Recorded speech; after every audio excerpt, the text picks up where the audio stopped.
Good evening, everyone, and welcome to the Council meeting of the 18th of December 2023.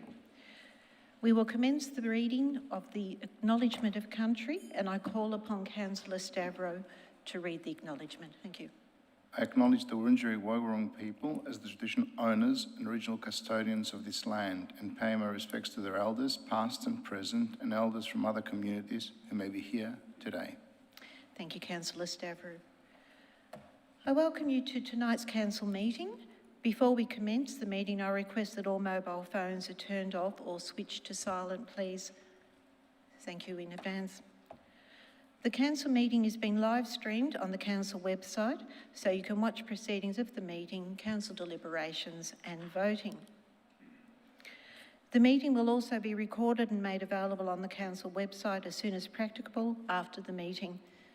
My name is Councillor Lisa Hollingsworth and I am the Mayor of City of Boroondara. I will start by introducing my fellow councillors. Seated to my left at the horseshoe table in this council chamber is Councillor Jim Park, Councillor Felicity Sinfield, our Deputy Mayor, Councillor Nick Stavrou, Councillor Di Gillies, and on the opposite side we have Councillor Cynthia Watson, Councillor Jane Addis, Councillor Susan Bigger and Councillor Victor Franco. I also acknowledge in attendance this evening our Chief Executive Officer, Mr Philip Storer, directly to my right, and our Manager of Governance Legal, Mr Brian Wee, on my left. There are other officers in attendance tonight and they will be introduced as required. Apologies. Mr Wee, are there any apologies? Through you, Madam Mayor, Councillor Thompson and Councillor Galt are apologies this evening. Thank you. Adoption and confirmation of minutes from the Council meeting held on the 20th of November 23 and 27th of November 23. Councillors, can I please have a motion to adopt and confirm the minutes? Councillor Sinfield. Happy to move that. Thank you. And seconder, Councillor Bigger? Yes, happy to second.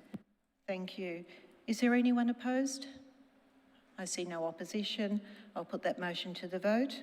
Councillors, please raise your hand. Thank you. I declare that it's passed undefeated unanimously.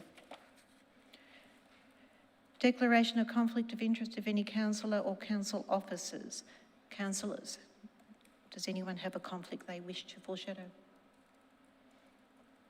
I see no hands up, no conflicts. Thank you. Oh, and sorry, our CEO. Thank you very much, Madam Mayor. In relation to item 7.11, 7.11, I'll declare a conflict and leave the room at the time. Thank you, and noted. Deputations, presentations, petitions and public submissions. Mr Wee, are there any deputation petitions or public submissions? Through you, Madam Mayor, there are none this evening. Thank you. Informal meeting of councillors. Council, there are no meetings of councillors recorded to adopt this evening.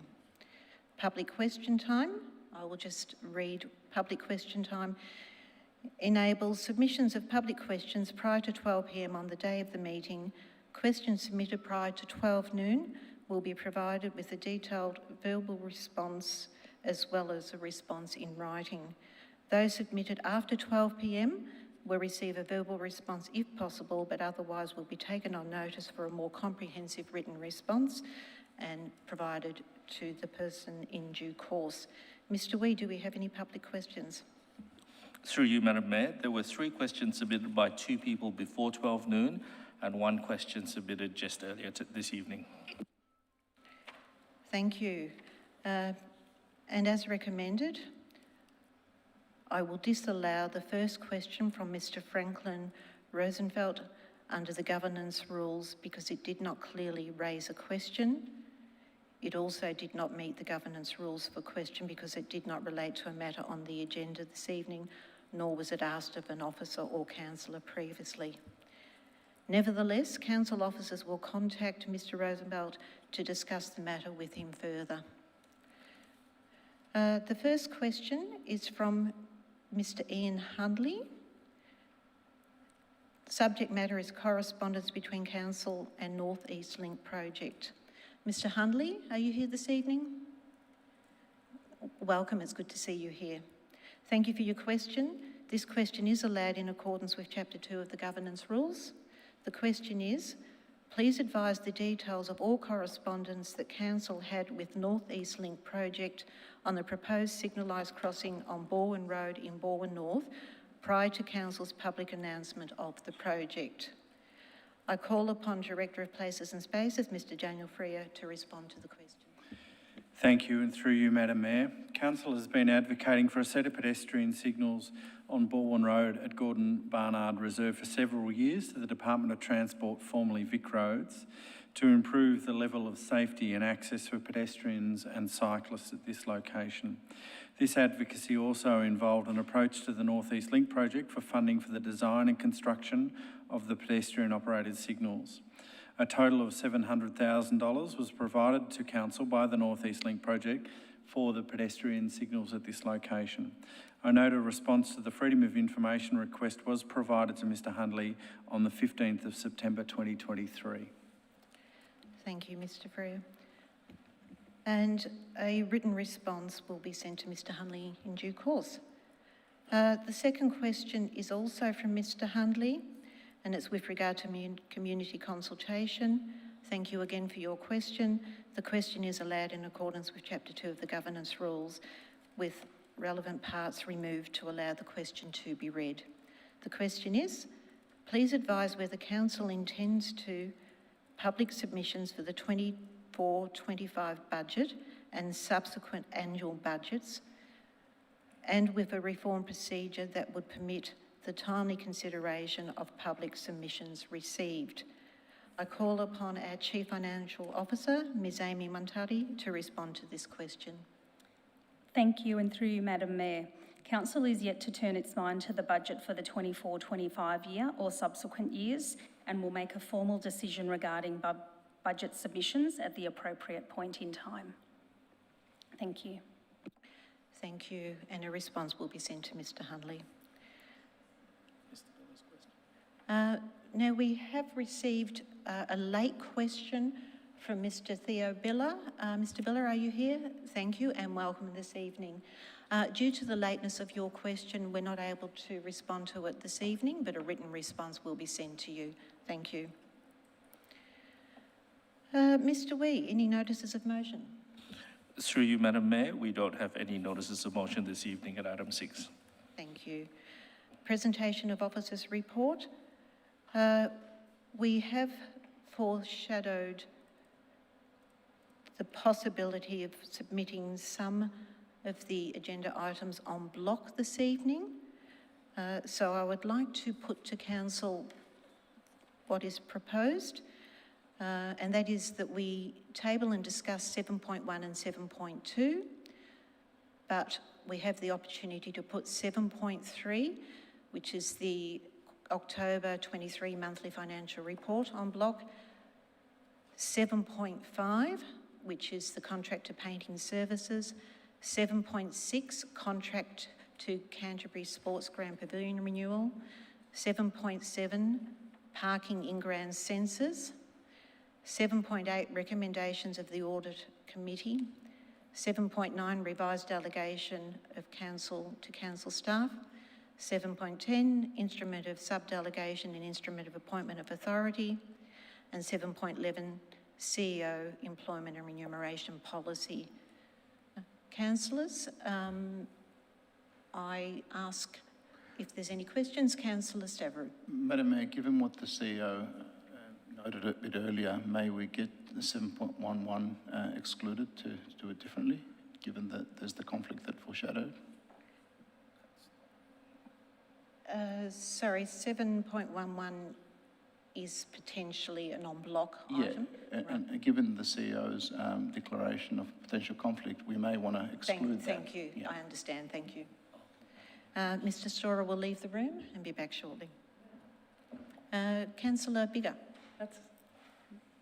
Sorry, I don't think that that's exactly what you were suggesting. I think he was suggesting that that be removed from the en bloc and that it be discussed when it comes up, rather than the CEO leaving. That's exactly what I was suggesting.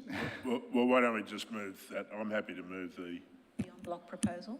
the item for which the CEO's just declared an interest. Why don't we just deal with that?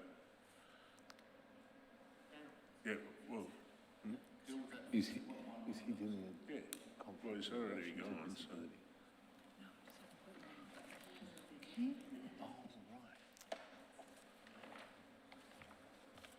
So next year, item 7.11 will be introduced by Mary Ann Palasides. Right. And then you need to come back later. So we changed the order of the agenda, but that is your right. And then we'll need to come back later to do a block motion. Right. Thank you, Councillor Park. So what I propose to do is call Ms. Mary Ann Palasides, the Executive Manager of People and Culture and Development, to talk to this motion. Ms. Palasides, thank you. Thank you, Madam Mayor, and good evening, councillors. The purpose of tonight's report is for Council to consider and endorse the recommendation made by the CEO Employment and Remuneration Delegated Committee. As you would be aware, the CEO Employment and Remuneration Committee is currently a delegated committee. Discussion occurred at the recent committee meeting that consideration should be given to repositioning this committee to an advisory committee to reduce the administrative requirements that are associated with a delegated committee. Further, the Local Government Act requires decisions relating to CEO employment matters to be put to a council meeting for an official decision. It is therefore considered more appropriate and efficient for the committee to be an advisory committee and resolve to make recommendations to council. The draft policy reflects this recommendation. The report before you therefore resolves to endorse the committee's recommendation, which is to adopt their CEO employment and remuneration policy, as would be annexed to these minutes, and revoke the instrument of delegation from council to the CEO Employment and Remuneration Delegated Committee. Thank you, and I make note that this item is just in relation to the policy. Councillors, are there any questions for Ms. Palasides? Councillor Biggar. Yes, thank you. I apologise if I've missed this, but can I just check, does this affect the number of councillors who will sit on that committee then? No, the recommendation in the draft policy is still that all 11 councillors form part of the, what potentially might be the advisory committee. Thank you. And I see no further lights on. Councillor Addis. Just foreshadowing a motion if now's the time. Thank you. And Councillor Park? Well, I was going to do the same, but well, let's hear Councillor Addis's motion, and I'm happy to second it if it's the officer's recommendation. Councillor Addis. Yes, it is. Thank you. Thank you. And Councillor Park? Second. Thank you. Councillor Addis, do you wish to speak to the motion? Oh, sorry. So I need to check. First of all, is anyone opposed to the motion? I see no lights on, no opposition. Councillor Addis. Thanks. Just briefly, I think this is very procedural. It's simply a tidy up of some words to make it appropriate to what is effectively our current situation. So on that basis, very happy to support the officer recommendation. Thank you, Councillor Addis. And because it is unopposed, Councillor Park, I assume you do not wish to speak as seconder. Thank you. I will then ask for the motion to be put. All those in favour? And I see there is no one against. I declare that motion carried. Thank you. Now we will just ask the CEO to come back in. Thank you. So now what we need to do is go back and just return to motions. I have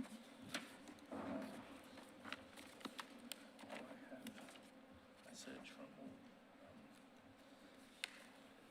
for a motion to move the matters I listed on block and just read the report. Numbers out. That would be to clarify. Right, thank you. Welcome back. Councillors, Going back now to the order of business, I seek a motion to support the proposed en bloc items. Councillor Sinfield. I'm happy to move the proposed en bloc items. Right, thank you. And Put that up on the screen. just for clarity, I will read out en bloc 7.3, 7.5, 7.6, 7.7, 7.8, 7.9, 7.10, and we have just covered 7.11. Councillors, do I have a seconder? Councillor Gillies? Sorry, Oh, a Mayor, question? Yes. Is 7.7 included in this en bloc? Because I have some questions in relation to that item. It is. I'm happy to remove it. Thank you. Okay. Do I have a seconder for the en bloc?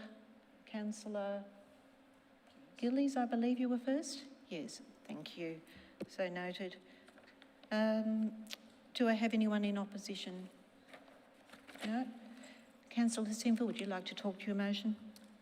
Thank you, Madam Mayor, just briefly, and that is to make sure that the community understands that when we move an item like this or a series of items en bloc, that it means that the councillors are satisfied with the content of the officers' reports and we don't have any further unanswered questions in relation to them. So I propose the items as you called out just earlier be moved en bloc. Thank you. And I see there is no opposition to that, so I put the motion. Those in favour? Carried unanimously. Thank you.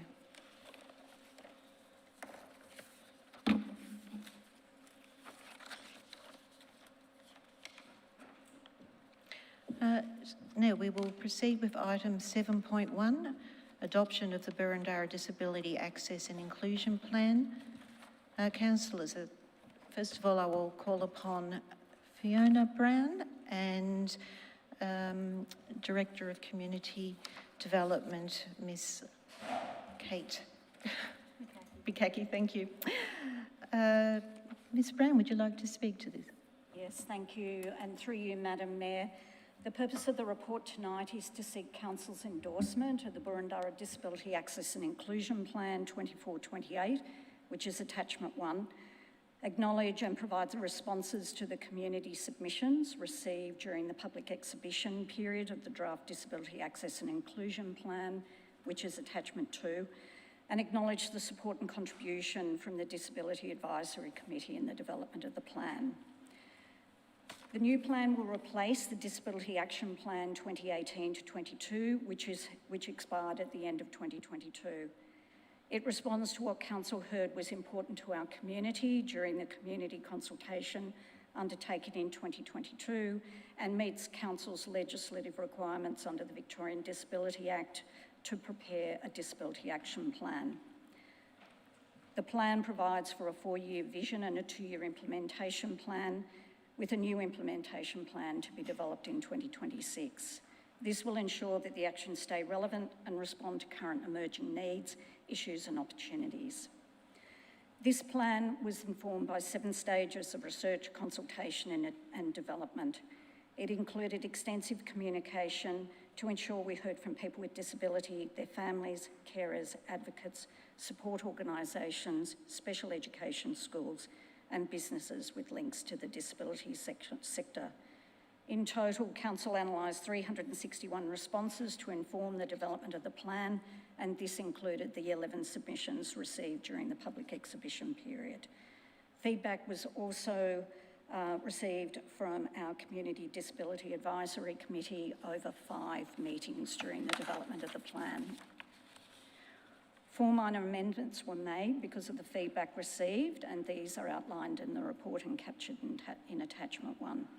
So the resolution before you, which is on the screen, is to firstly adopt the Burundara Disability Access and Inclusion Plan 2024-28, acknowledge the support and contribution from members of the Community Disability Advisory Committee, community members with disability and their families, carers, advocates and support organisation in the development of the plan, and to thank the 11 community members and organisations for their submissions during the public exhibition. Thank you. Thank you, Ms. Brown. Councillors, are there any questions for Officer? Councillor Gillies.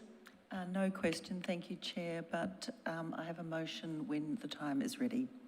Thank you. And I see no other lights on, so now is the time. Councillor Gillies. The officer's recommendation on the screen is my motion. Chair. Thank you. And do I have a seconder? Councillor Stavrou. Happy to second that, Madam Mayor. Thank you. Councillor Gillies, would you like to speak to the motion? Thank you, Madam Mayor. Just briefly, the Disability Access and Inclusion Plan 24 to 28 has been really well worked up, so I'd like to commend the officers, thank the members of the Disability Advisory Committee and all the members of the community who gave their feedback. It may not sound like there was a lot, but it was really well-informed feedback. We know that reducing barriers and promoting participation contributes to a better society for all. And for example, I draw your attention to some of the community engagement input relating to footpaths, public transport, cycling corridors, and Council's advocacy role to state government on related matters. So whilst it has a 4-year title, the plan has 2-year implementation with a renewal at the halfway point, which really enables it to be responsive and to maintain relevance. Some of these spaces they're changing spaces, especially with the NDIS. So on that note, I commend the motion to my colleagues. Thank you, Madam Mayor. Thank you, Councillor Gillies. Now, I neglected to ask, is there anyone in opposition to this motion? I do not see any lights on. Because the motion is unopposed, Councillor Stavrou, it's up to you whether you'd like to speak as seconder. No need, Madam Mayor. I concur with everything Councillor Gillies said. Thank you very much. Look, with your indulgence, if I may just say a few words, I just wanted to acknowledge the work that has gone into this and pass on gratitude to the officers and particularly appreciate the celebration of belonging, the access and safety, the inclusion of community, the employment and volunteer opportunities and participation in decision making. And I think it's an excellent inclusion plan. Very happy to support it. I ask if the motion is now put. All those in favour? And I see there is no one against. I declare the motion carried. Thank you. Thank you, officers.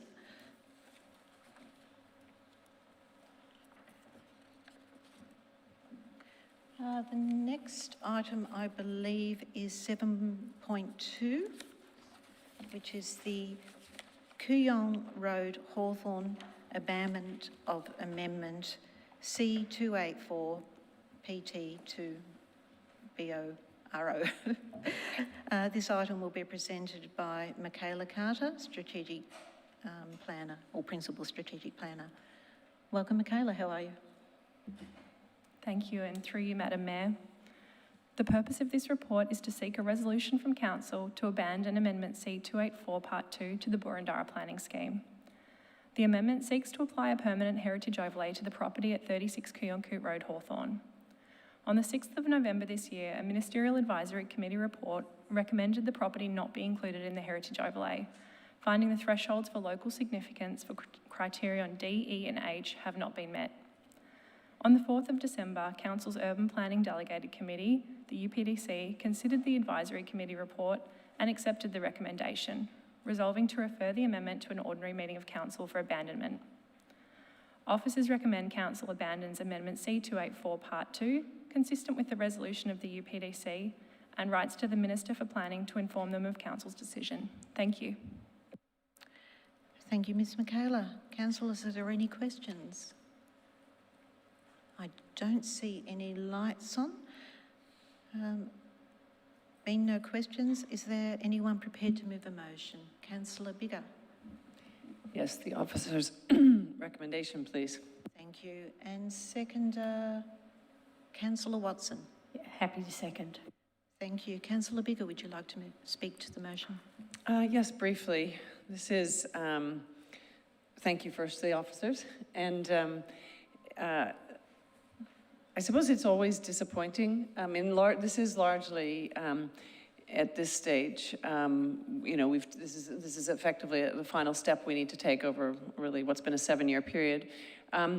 It's always disappointing to abandon a amendment like this, and as was noted in the officer's report, this decision to abandon it is based on a ministerial advisory committee, but it's still not consistent with council's expert submission. So while our expert submission did disagree and did feel that this house was worthy of protection as individually significant, it is appropriate under the circumstances that we accept the decision by the Ministerial Advisory Committee and agree to abandon this. So with some sadness, I do support the officer's recommendation and encourage my fellow councillors to do the same. Thank you, Councillor Biggar. And again, I needed to clarify, is there anyone in opposition to this? I see no opposition. Councillor Watson, did you wish to speak as a seconder? Thank you. All right, I will now put the motion. All those in favour? I see no one against. I declare the motion carried. Thank you, Councillor Biggar.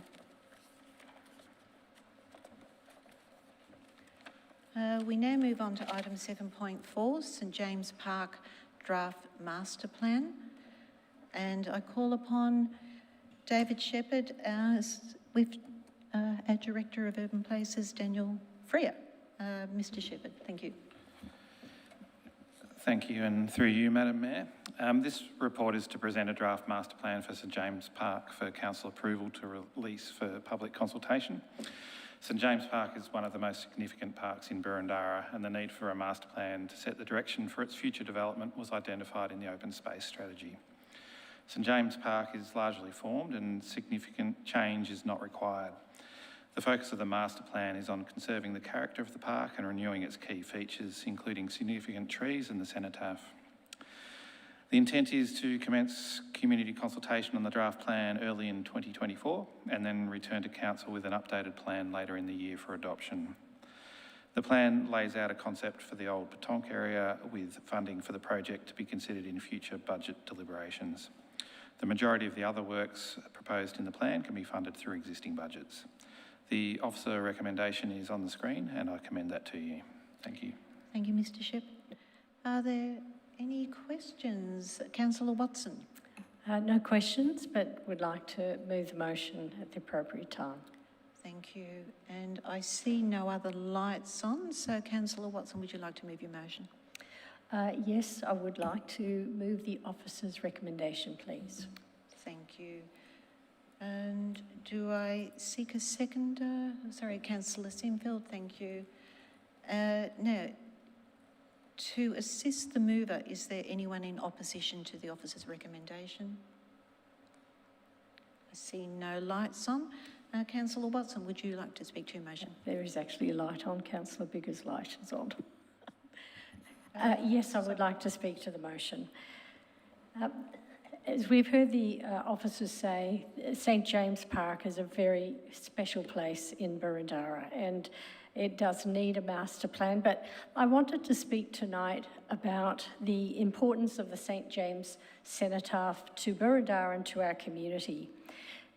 For those who don't know the history, cenotaphs were built because there was no repatriation for those who fell overseas. So families had no place to mourn. And so these cenotaphs were built and names were put on them because it was a place where families could gather to remember and reflect on their loved ones and shed tears. So the cenotaph is a sacred place and we should approach the work that we're about to do with this in mind. The cenotaph is an esteemed monument that was built by our original Anzacs and is in dire need of maintenance and restoration. The passage of time has left its mark, and it is incumbent upon us to ensure that this memorial is preserved for future generations. Furthermore, there is a pressing need to update the memorial to include and acknowledge conflicts over the last 50 years. Conflicts such as the war in Rwanda, Somalia, the Gulf War, East Timor, Afghanistan, and Iraq. These mean a lot to our veteran community, and I'm very excited that we're going to be able to honour the memory of those who fell and to be able to undertake this work. By undertaking these very necessary measures, we can ensure that the St James Cenotaph retains its status as Victoria's grandest local memorial. although built for very sad reasons. This initiative will not only honour those it commemorates, but also reaffirm our commitment to remembering and learning from our history. So it's with great pleasure and feel very honoured tonight to move the motion for the St James Park Draft Master Plan and commend this motion to my colleagues. Thank you. Thank you, Councillor Watson. Councillor Sinfield is the seconder. It's not opposed. Thank you, Chair. Happy to put through. All right, I will put the motion. All those in support? I see no one against. I declare the motion carried. Thank you. The next item is 7.7, parking in ground centres. Councillor Franco, I know you mentioned earlier you did want to speak to this one, and I apologise. There is another matter for a future discussion of a similar subject matter, so sorry that I didn't detect this earlier. So we have now the item to be introduced by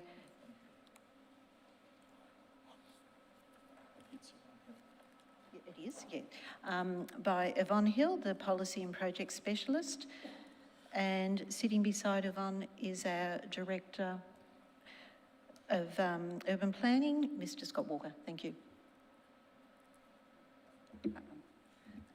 Thank you, and through you, Madam Mayor. The purpose of this report is to seek Council's approval to award contract number 2023/95 parking in ground centres to Oracan. This contract will replace an existing contract which expired in August this year. The first original contract enabled the placement of 1,019 in-ground sensors in Kew and Camberwell junctions, and these have met expectations in technology and performance and reliability. The new proposed contract will allow the continued implementation of the in-ground sensor network as provided for in relevant annual budgets. The contract will also ensure existing sensors are maintained and replaced at the end of their life, and the supporting IT support systems are continued. An exemption from tender was sought for and approved by the CEO under Procurement Policy 2021 for this contract, and the reason that this exemption was sought was two reasons. One, as Oracan has been confirmed as the market leader and the only provider of a service that fully meets Council's needs. Secondly, Oracan has had a positive contractual relationship with Boroondara over 15 years, with established IT infrastructure that integrates with Council's platforms.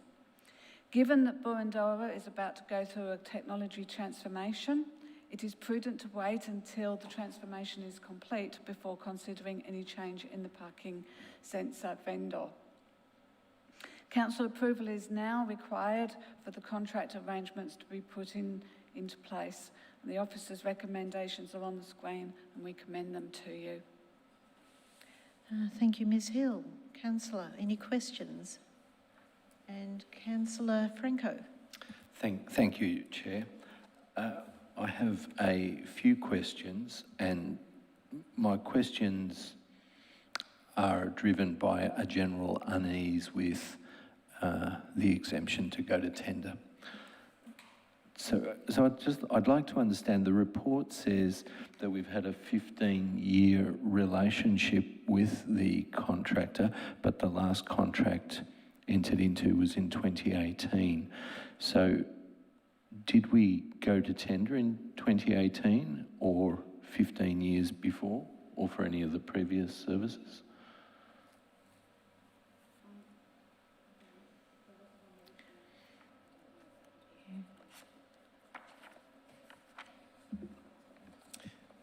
Through yourself, Mayor, it's not clear whether there was a formal tender in 2018. I don't believe so.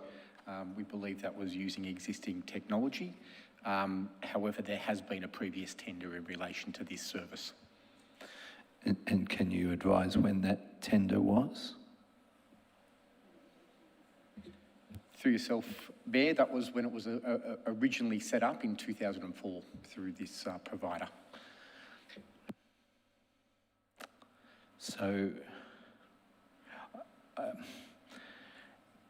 did we realise at the time that if we went down this particular path, we would be potentially precluding ourselves from going out to tender in future with the integration of the platforms in the way they've been developed? Perhaps I might help through, Madam Mayor.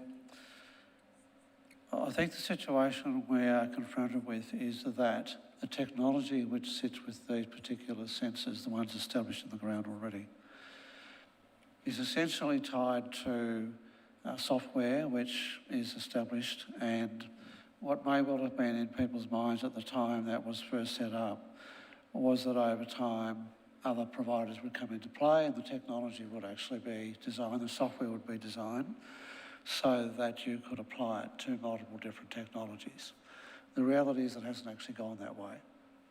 So what we're confronting here is that if we do not go down this path, then the existing sensors, which are based on that very same software, and the new sensors, which are subject to this proposal, if they were in fact to be provided by a different provider, will not have the same software. What that means is that our staff would potentially have to carry 2 different devices to be able to use the software and take advantage of the sensors. It also means the technology back in the office into which that is uploaded will actually not apply across the board. So you find yourself being locked into effectively having to do this. Now, I think when this was first set up, as I said, what would have been anticipated is more players would come into the market and there would be an ability for software to be more integrated than it has been. The difficulty is each provider, not unlike mobile phone providers, have actually dedicated their software to their own devices. That's what we are confronted with. We know from experience that another local government has tried to change the sensors and has run into serious problems in doing so, which they've been trying to resolve now for, I think it's almost 2 years. So we're learning from that, basically saying to you, it's not going to be a very wise path to take. That's why we find ourselves where we are. Thank you for that explanation. Is there any scope going forward? I read reference to an IT transformation and that might provide scope for introducing an ability to go out to tender, but that may still be limited regardless by the market conditions and by the technological constraints that you've just itemised. Correct. That's right. It puts us in a very difficult situation. Look, and I appreciate there's a positive reference of the provider, which is a good thing given the circumstance. But we could potentially face ourselves locked into a technology. Again, we've got another 7 years and we don't know at that point whether we'll be able to go out to tender or a future council will be able to go out to tender again either. That's correct. The one thing I guess council could do in the meantime is actually explore means by which the different software associated with this technology could in fact be subject to an integrated design solution, but you'd be having to pay for the development of that, which is not cheap to do. That might well be an option looking ahead. And can I suggest that if there are a number of questions and you're not comfortable, the best thing to do is to defer this item. We're happy to take your further questions on board and come back with a more specific response to them, because we want you to be comfortable with the way in which you move forward on this. Look, I appreciate that. I mean, I probably feel that I don't have sufficient information, but other colleagues may be comfortable, so I recognise that as well. Look, I notice that others may have questions. So. Yes. Look, thank you, Councillor Franco. I've noticed Councillor Park has his light on, so if it may assist you, Councillor Park.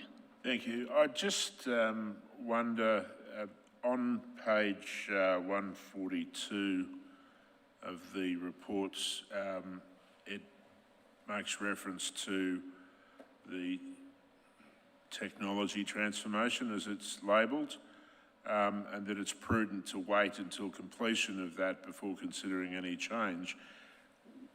What is the expectation in terms of timeline? I'm just curious how that relates to the proposed 5-year contract. That's the first question I have. And then the second one is, if the motion was passed without the 2-year extension, that is, that it would need to come back to council for any renewal, do you foresee that causing any problems?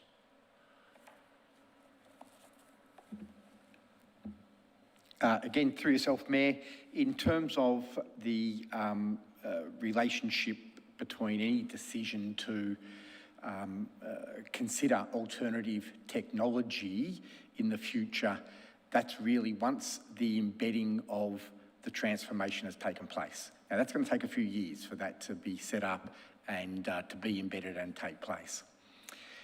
The 5-year period would be a suitable period to be in a position to be set up to consider any alternatives and for the market to mature further. And in the case of this particular contract, if there was no 2-year extension, there would be no significant impact. It would just mean we'd come back to council sooner. I'm happy to foreshadow a motion, Mayor. Thank you, Councillor Park. Councillors, is there any other questions? I don't see any lights on at this stage. Councillor Park, would you like to proceed with your foreshadowed motion? I'd move the officer's recommendation but in paragraph 1, stopping at $610,000. That's my motion.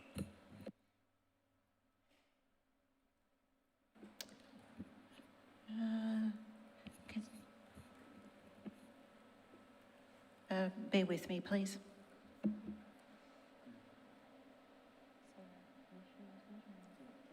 That's all right? Yep, thank you.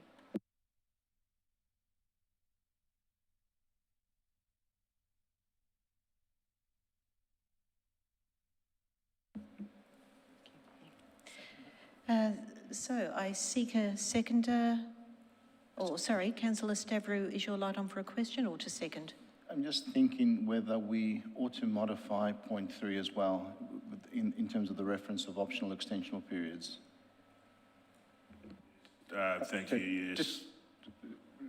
Councillor Park, you accept modification to point 3? Mayor, can I just seek a point of clarification that with point 1, the stopping of the awarding of the contract at the end of 610,000 removes the 5-year term? 5-year term, full stop, yeah. Thank you. Thank you.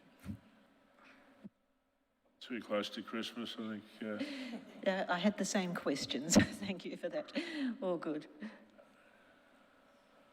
Now we're just waiting for the adjustments to be made for a 5-year term, full stop.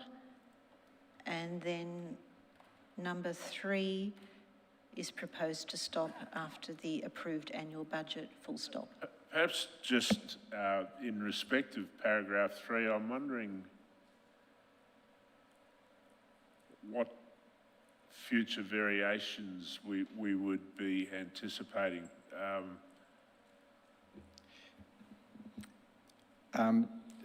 Mayor, if I can perhaps answer that question and provide an explanation behind that. Essentially what this is saying is that we intend to enter into a contract with an initial amount for items for rolling out the in-ground centre program that are already programmed into the next 2-year budgets. Beyond the next 2 years, there is no further rollout of sensors already earmarked or flagged within budgets, but the contract includes a schedule of rates for those sensors to be provided consistent with the first 2-year terms, but increase with CPI. And what point 3 says is that myself as the Director of Urban Living can continue to negotiate and lock in future rollouts for the balance 3 years in line with that schedule of rates that has been provided by by Oricon. So that enables me to enter into those future arrangements, but only to the extent that council allocates budgets for those centres. And how does that interrelate with the estimated cost of 610,000? Is that, I've interpreted that as meaning that that's the estimated total cost for the 5-year term. That is correct? No, this would be on top of the 610,000. So that 610,000 is consistent with the existing earmarked budgets. On top of the amounts on top of this would be subject to future budget allocations. If council does not allocate any money, any future money within budgets for sensors, then there will be no further sensor rollout. So it's not binding council to future rollouts of sensors. What it is doing, beyond the existing earmarked in the budgets, what it is doing is binding the contractor to the value or the cost for those sensors when we do ask for additional sensors.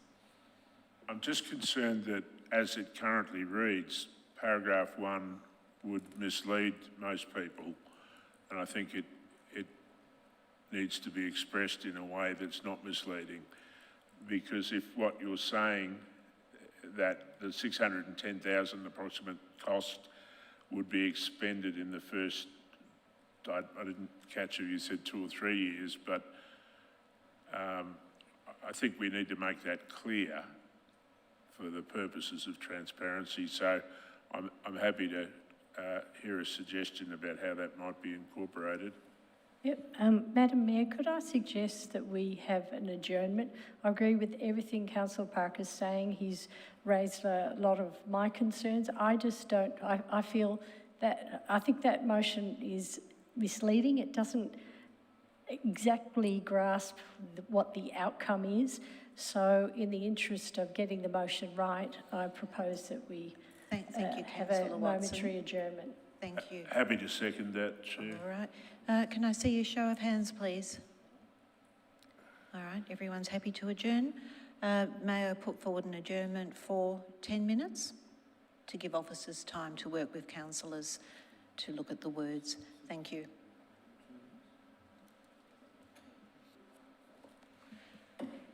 We're right to go? All good? Thank you. Councillor Park, can you please read the amended motion and advise if that satisfies what you required?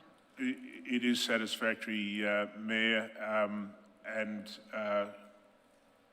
I'm happy to move that, subject to just, you might want to check that nobody had any further questions prior to me moving that. Right, thank you, Councillor Park.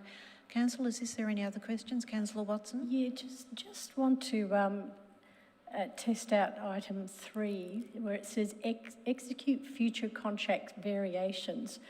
I guess I want to know whether the mover is comfortable with the word variations, because in my mind it sort of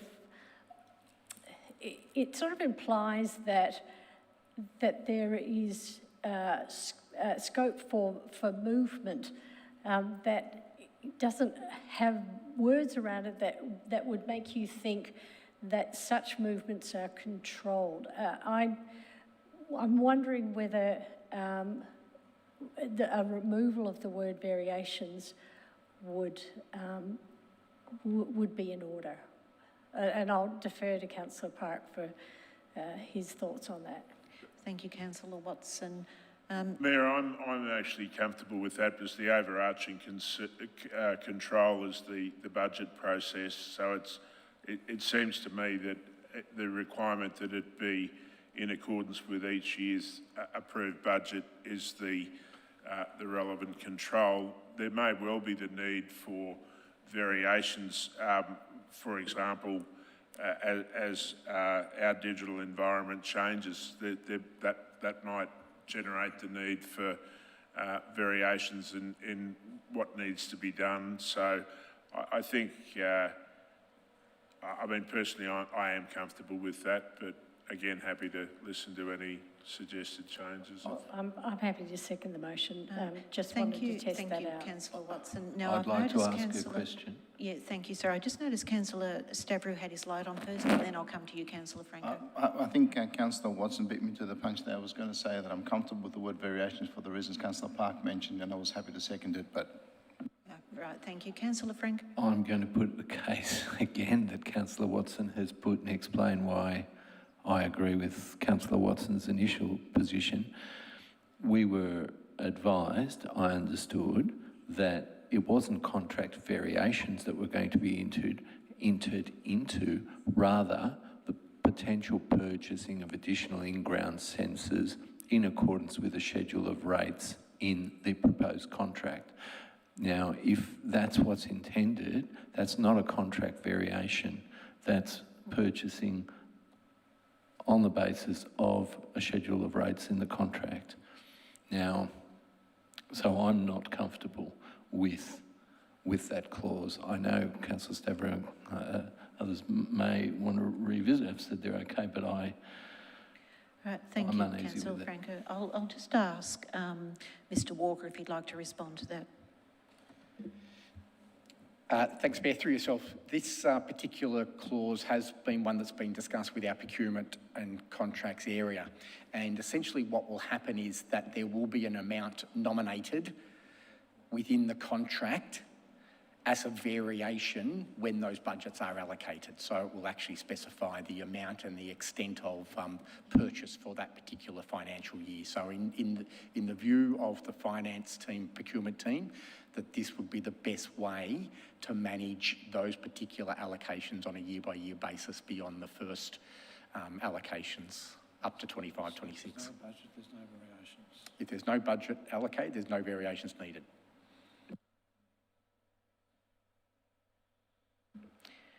Thank you, Mr Walker. Now, I notice, Councillor Watson, you foreshadowed you would like to second the motion. So I believe there is no further questions. So, Councillor Park, would you like to speak to your motion? Oh, sorry. First of all, is there anyone opposed to the motion? Okay, Councillor Sinfield and Councillor Franco. Councillor Park, would you like to speak to your motion? I think I've said enough at this juncture. I'll wait and hear if there's any compelling arguments against. Right, thank you. And Councillor Watson, would you like to withhold your right to speak as seconder? No, I think I'll speak now. Thank you. Yeah, so I accept the explanation given for point 3. I can't say I'm in love with the way that it's expressed. There's probably other words I'd be more comfortable with, but I'm satisfied that this motion will forward the work of council, which is really what it's all about.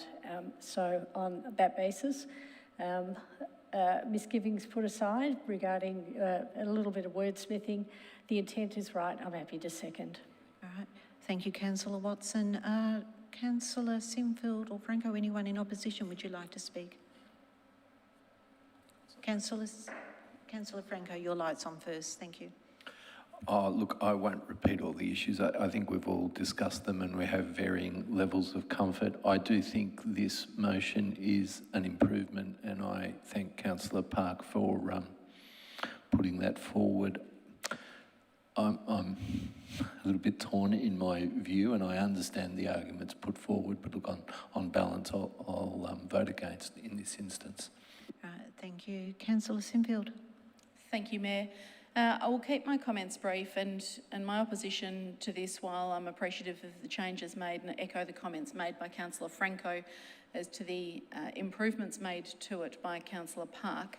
I don't like the concept of Big Brother in the city of Burundara, and it is parking sensors to which I'm opposed rather than this contract in itself per se. So I think that the numbers are probably with the awarding of this contract, so I will limit my comments and hopefully we don't see too many of them roll out across the city. Thank you. Councillor Park is the mover of the motion. Thank you. Well, Big Brother ensures that we've got somewhere to park and that it's not, the regulated parking isn't abused by people who overstay. So I think it's a great initiative, and I've always been supportive of technology, and it actually better facilitates fairness, not only in the use of the scarce and premium parking resources, but also in terms of enforcement. So I'll leave my comments there. Thank you, Councillor Park. I will now put the motion. All those in favour? Those opposed? I declare the motion carried. Thank you.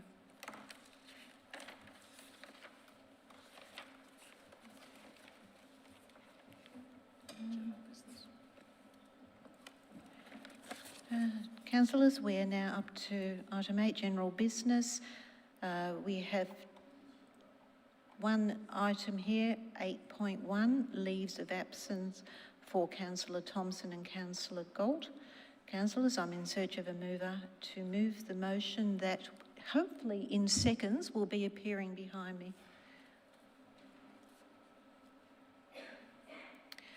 That Council resolve to grant Councillor Gary Thompson and Councillor Wes Galt a leave of absence from Council for this evening, which is Monday, the 18th of December 2023. And Councillor Biggar, I see your light on. Yeah, I'm happy to move the officer's recommendation. The motion, yep. Thank you. And Councillor Gillies to second. Thank you, Chair. And is there anyone in opposition? I see no lights on. Councillor Biggar, did you want to speak to the motion? Definitely not. Thank you. I put the motion. Those in favour? And I declare that carried unanimously. Thank you. Now, are there any other items for general business? I see no lights on. Thank you. We will now move to urgent business. Any items of urgent business? No. We now go into confidential business. Councillors, there is one item that we will discuss in confidential business this evening. So I now close the meeting to the public. Sorry, I will. Yes, I will need to seek a motion to close the council meeting to the public in accordance with section 66(2)(a) and subsection 3(1) of the Local Government Act 2020 to discuss item 10.1 of personal matters. This agenda item is confidential information for the purpose of section 3(1) of the Local Government Act because it is a personal information matter, being information which, if released, could result in unreasonable disclosure of information about any person or their personal affairs under section 3(1)(f). Councillors, do I have a mover to close the meeting? Councillor Sinfield. So moved. Thank you. And seconder, Councillor Gillies. Seconded, thank you. Thank you. I will now put the sorry. Is there anyone against? No. I will now put the motion. All those in favour? Thank you. I declare that carried. I declare the council meeting closed to the public. To members of the community watching tonight's proceedings, the live stream will cease while the confidential business is being discussed, and we will reopen the meeting to the public at conclusion of the discussion. To members of the community watching tonight's proceedings, welcome back to the live stream of the council meeting. Councillors, are there any other items of confidential business? I do not believe so. That now brings us to the close of the meeting. And I would like to thank those of you in the gallery and those of you watching live stream for your attendance this evening. And I would like to wish you all a very Merry Christmas and a Happy New Year, and look forward to seeing you in 2024. All the best. Thank you.